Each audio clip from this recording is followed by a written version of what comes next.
What's up everyone and welcome back to Reload Reacts. My name is Trey and today we are going to look through r/EntitledParents, the subreddit for those wonderful stories of mums or dads thinking that because they have kids, they are entitled to everything and anything. The first post here is by This Requires a Burner. I just saw a lady get tasered for trying to snatch a woman's face mask to give to her child. I argued with my husband about whether or not to post this because I'm pretty sure this will make the local news and I didn't want to burn this account just yet. But he won rock paper scissors, so here we are. Prepare yourself, this story has layers. We were at the dreaded big box store picking up potting soil because we are going to DIY ourselves through the isolation. Things aren't crazy here yet, but there is a 2 per customer limit on a majority of items. I assume this means everything, so we're getting 2 bags each of a few different types of soil. My husband is loading the last of 8 bags on our cart when I hear her. I know it's a Karen just by the level of unnecessary outrage in her voice. Karen, are you kidding me? Not a lot of people out here in the garden centre, but we all looked to her. I was almost disappointed to see she didn't come with the requisite haircut. She actually looked like a frazzled mum. Her kid tugging on her hand and an overfull handbasket of groceries, and I had a moment of girl, I feel you. But damn it, she was pointing at us. Karen, you can't buy that many. You are hoarding. My husband, yeah we can, we're getting 2 each. Oh, you don't fool me, I know what you're doing. So do I. Goff. I'm just sitting there imagining all the ways I'm gonna rock his world tonight. Well, Karen huffed at that, spun around, and yanked her kid back inside to go complain to the employee working the register nearby. Now we've already paid for our items.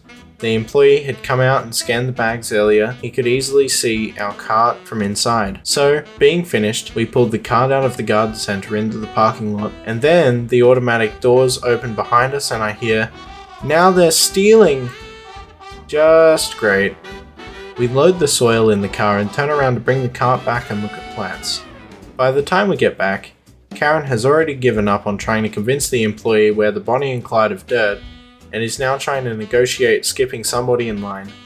She has a child, you see, and her handbasket, well, it's just so full and heavy. Could she please just scooch right on in here real quick?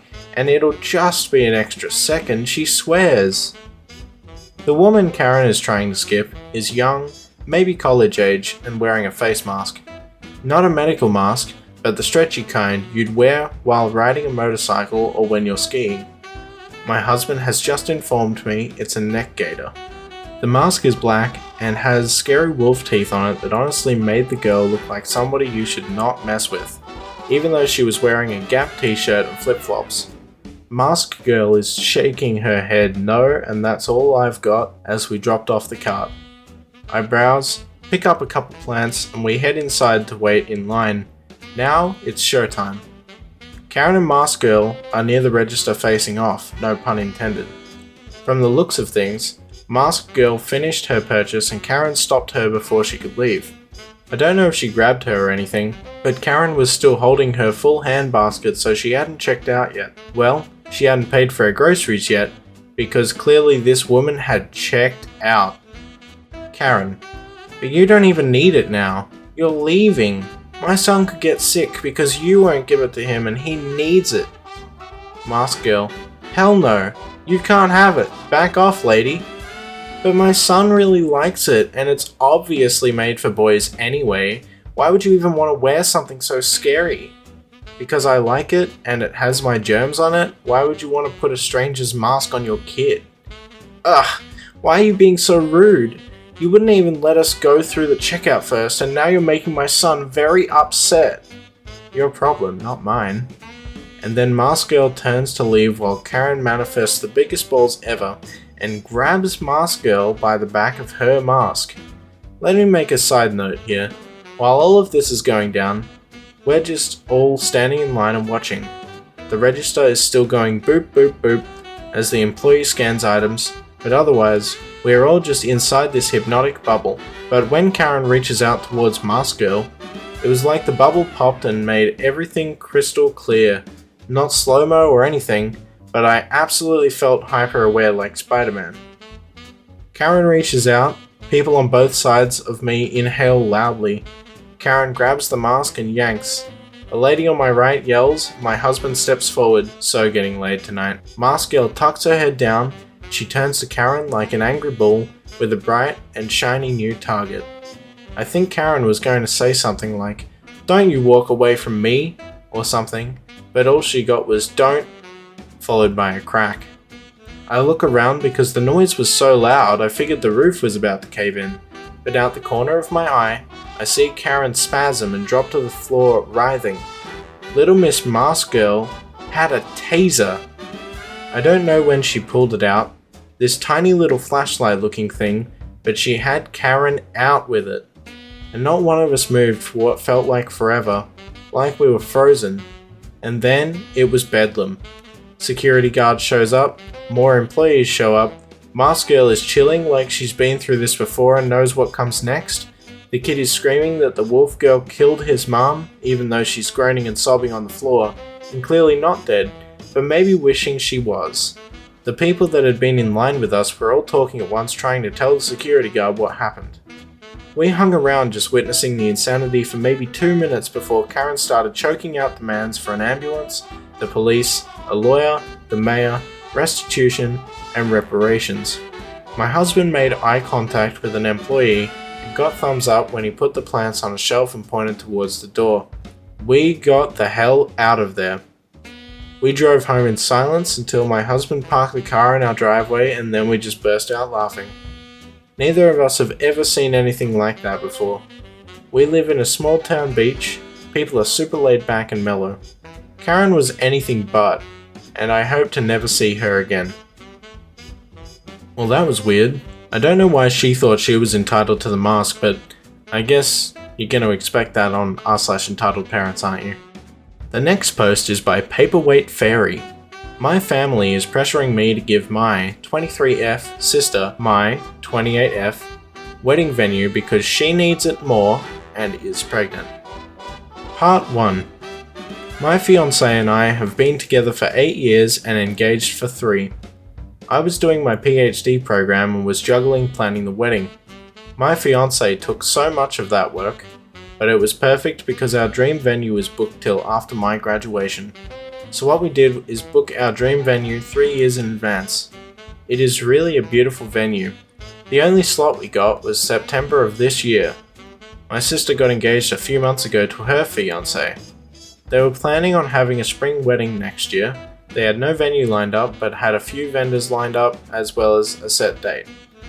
Yesterday, our parents invited us and our SOs to a family barbecue, where my sister announced to our extended family that she is expecting. Everyone was so happy for her and my brother-in-law, who is a great guy. My nana asked my sister if the wedding was still on the set date or if they were going to wait, because of the baby. She said no, that she hoped to move it to September. No big deal. Nan was happy and asked sister if she needed help planning such a short notice wedding. My sister then turns around and said, "That's what I wanted to talk to you about.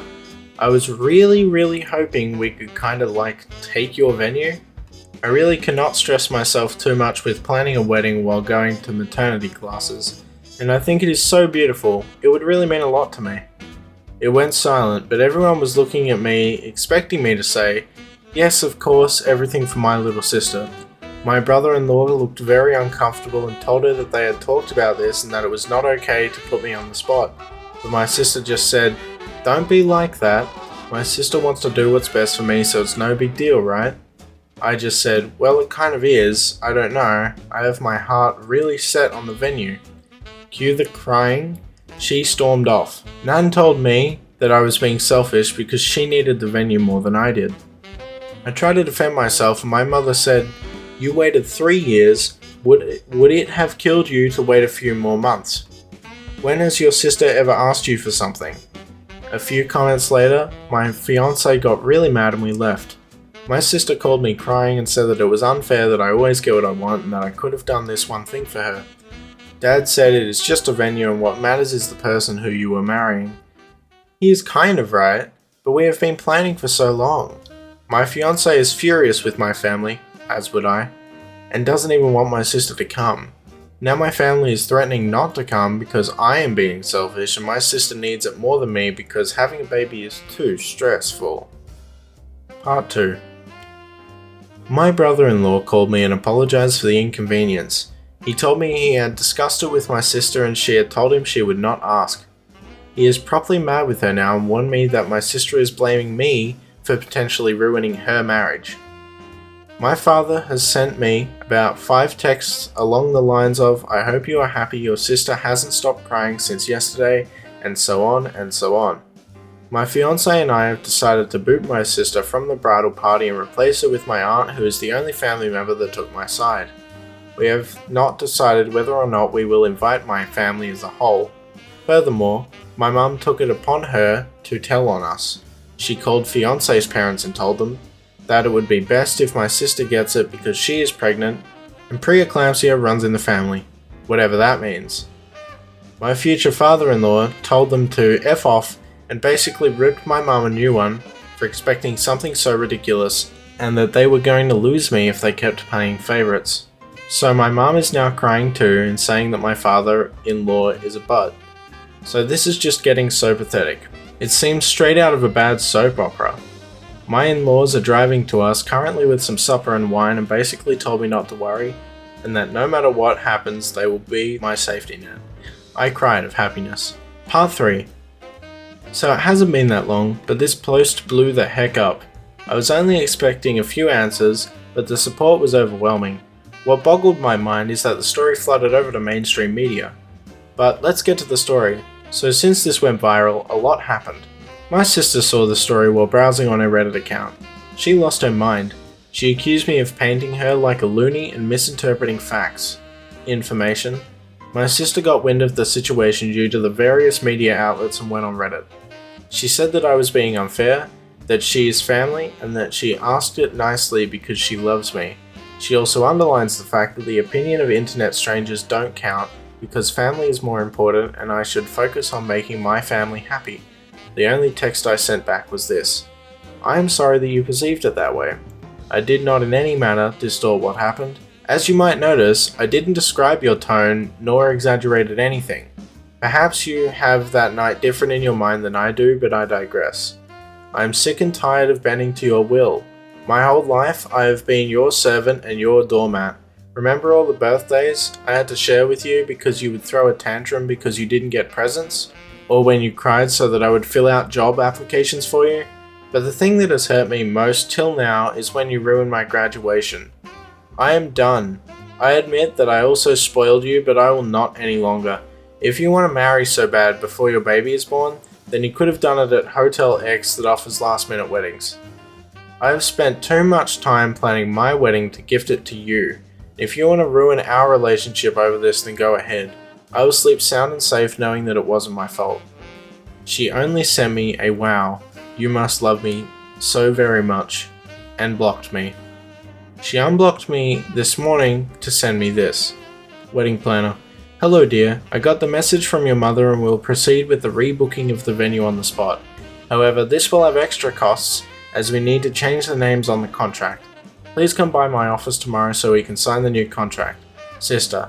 That's great, I'll be there at 9. My parents haven't actually written me since the thing with my father-in-law.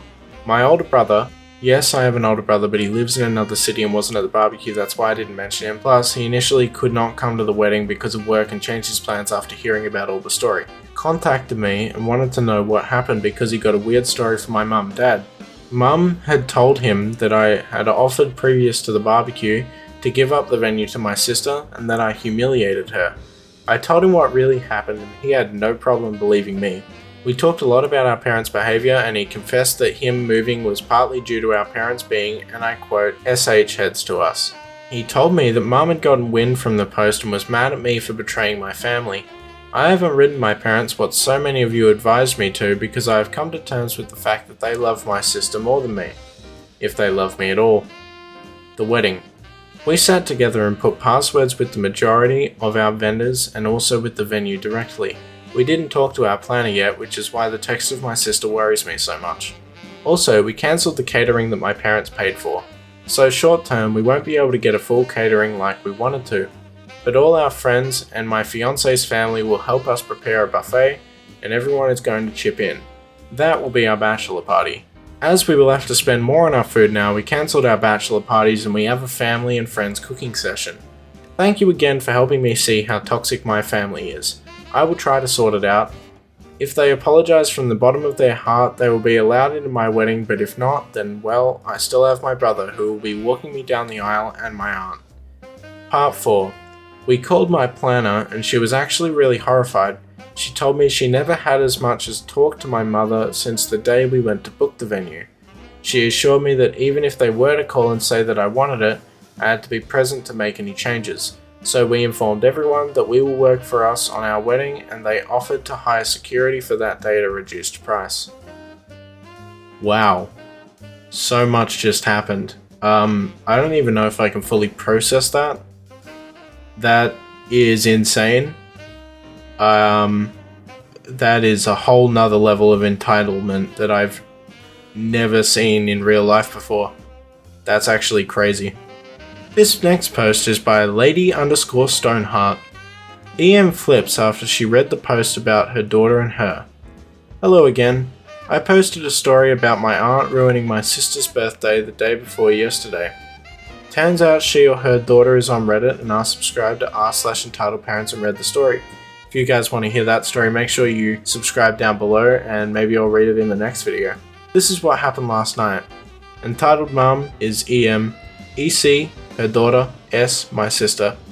EM called my dad last night at about 11 when my dad was half asleep. EM, how could you do this to us? Aren't we family? Why did you shame us like this? It was so many years ago, couldn't you just let it go?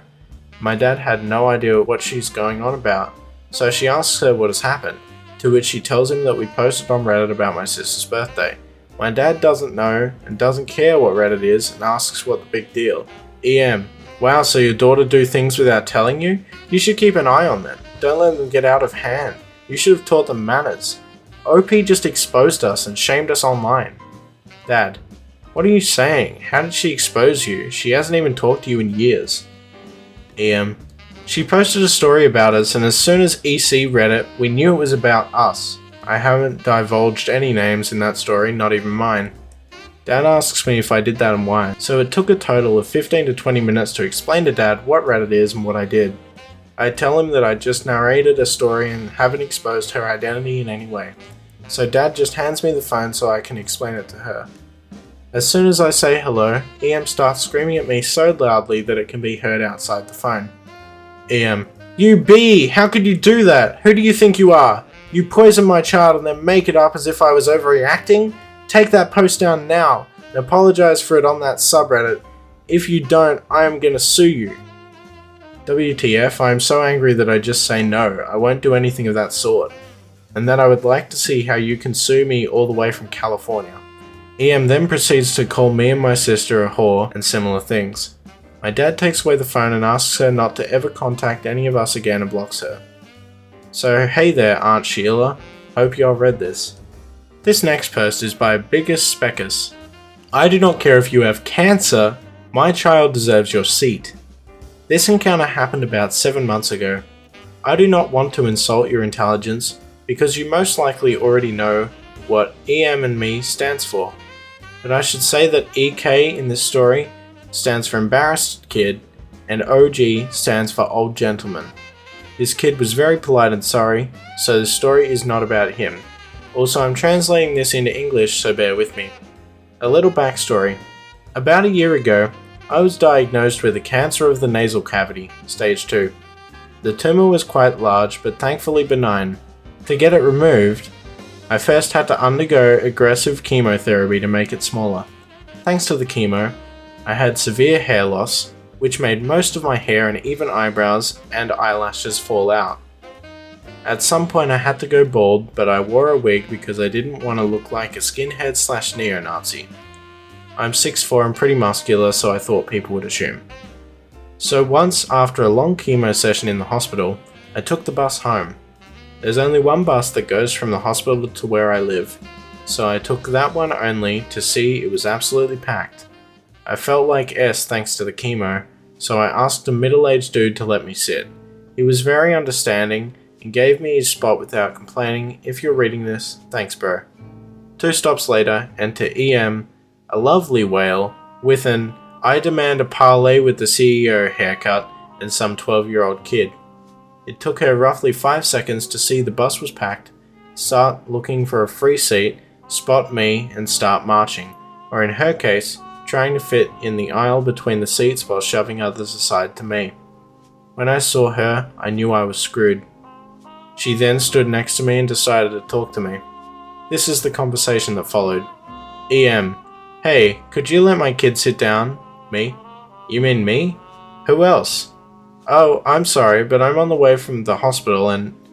EM cutting me off: "So are we." Nonsense, the stop was a few kilometers away from the hospital. My boy just broke his leg and we're coming straight from the ER. Her kid was standing next to her without any support, clearly embarrassed. Me: "He's standing next to you completely fine." EM: "Look here, boy. I am 21 years old. My kid deserves to sit down." "Look, madam, I'm sorry, but I just got back from a chemo session in the hospital and I need to sit down and rest."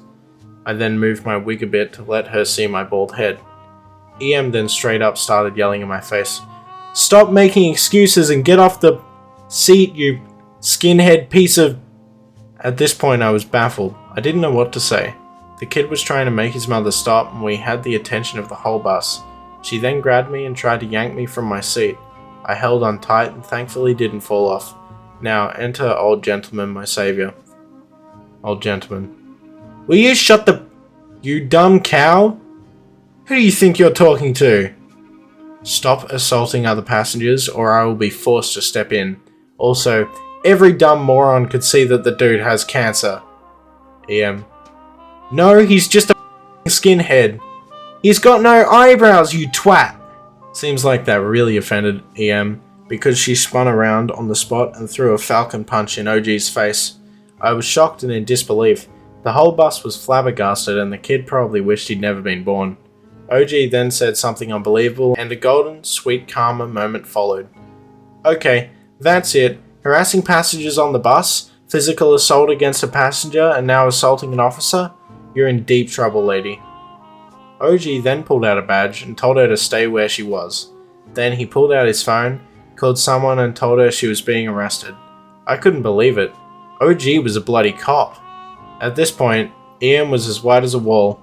The bus had just come to a stop, so she decided to make a run for it, but other passengers blocked her way. She then also got charged with resisting arrest thanks to this. 3 stops later, a police car was waiting for the EM and EK. EK told me he was sorry for his mother's behavior and I felt really sorry for the kid. He wasn't a bad kid, but his mother was a hellspawn. OG then talked to me and asked me if I wanted to press charges, to which I gladly said yes. Took a statement, and thankfully was kind enough to let me solve everything on the phone, so I didn't have to come to the police station for questioning. In the end, EM got some jail time, I think it was a few months, and some community service. I, in return, got a good story to tell and the sweet taste of instant karma. Right now I'm riding the same bus home, as I just got back home from the hospital after a checkup, which reminded me of this. A friend who's sitting next to me told me I should post it here. He, as much as myself, also couldn't believe that such people existed, but it seems I proved it to him. Also, I should note that the surgery went well. I was declared cancer-free in November and my hair is slowly returning. Also, I don't need to wear a wig anymore. And that's going to be it for today, guys. I hope you enjoyed the stories in r/EntitledParents. My name's Trey, this was Reload Reacts, and I will see you in the next video.